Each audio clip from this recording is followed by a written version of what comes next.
So we come to the last question or last interaction.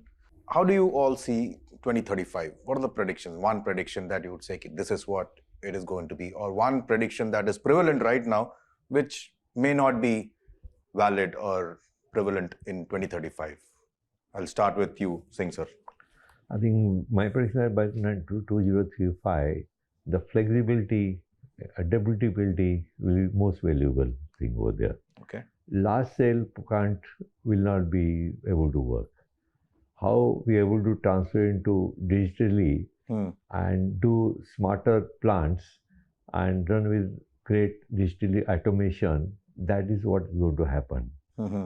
And only one issue I feel is how we are going to adopt the manpower development and the company's culture to adopt this area may be one challenge we may have it.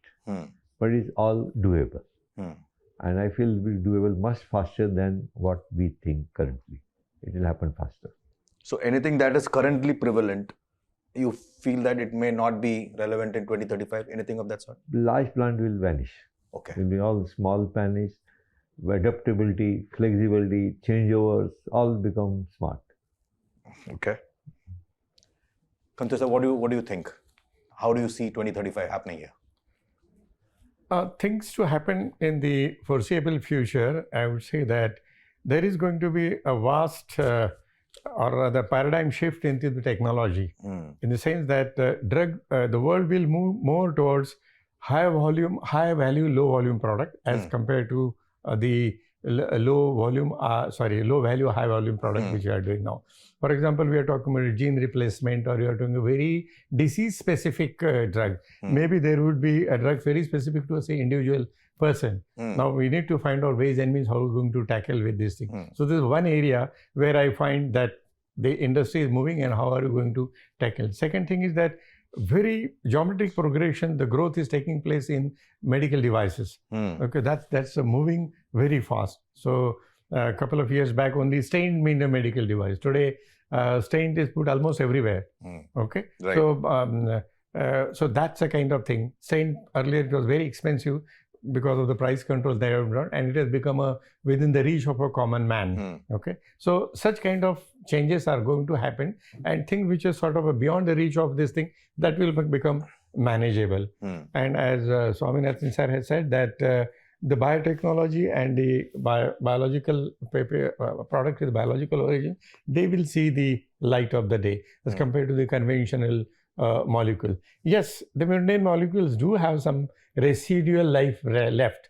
I'm not saying that they will just disappear like that, but certainly the best part of it is they don't inherit a sort of a huge capital outlay like a fermentation process and all. The fermenter cost a bomb, and if that process becomes obsolete, probably it sits on your head. So that's not a question with this thing. But yes, these are the new things which industry will have to be very alert, find out how we are going to do. I'm not really worried about the technical manpower and all that will generate, and we will create that. If not available, we'll take it. Technological absorption or adoption, if not India, who? I will put in the question. And it is imperative as well. It's okay. And availability is certainly will be a kind of thing. Of course, there's going to be some destructive innovation keeps on happening, and that's possible with every field of this thing. But yes, pharma, because of the very highly capital intensive industry, that is, one has to be very careful in this thing. And of course, the job like a consultancy firm will be always keeping an eye on the newer things and how they are going to, the gestation period or onset of action in my language is as less as possible. So. And again, the same question, one thing that is relevant now and will not be relevant in 2035. Relevant now is, again, I said it in one word, that the high volume, low value drugs will be totally irrelevant in a couple of days to come. Nobody will talk of paracetamol, ibuprofen and metformins of the world. Okay, but I think still for a UTI kind of infection, metformin, I mean the old drugs, 75, 50-year-old drug, it's still the matter of choice. Okay, So some miracles are likely to be there, but by and large, the conventional drugs will disappear, and specific, disease-specific, person-specific, Personalized drugs medicine, will- basically. Yes, Yeah. that will come out, and of course, high value. Got it. Swaminathan sir, what do you think? 2035, I can think of a few things. One is with this CAR T cell therapy coming in, you will have more of personalized medications, Right. especially for diseases like cancer and all that, to be more personalized medication.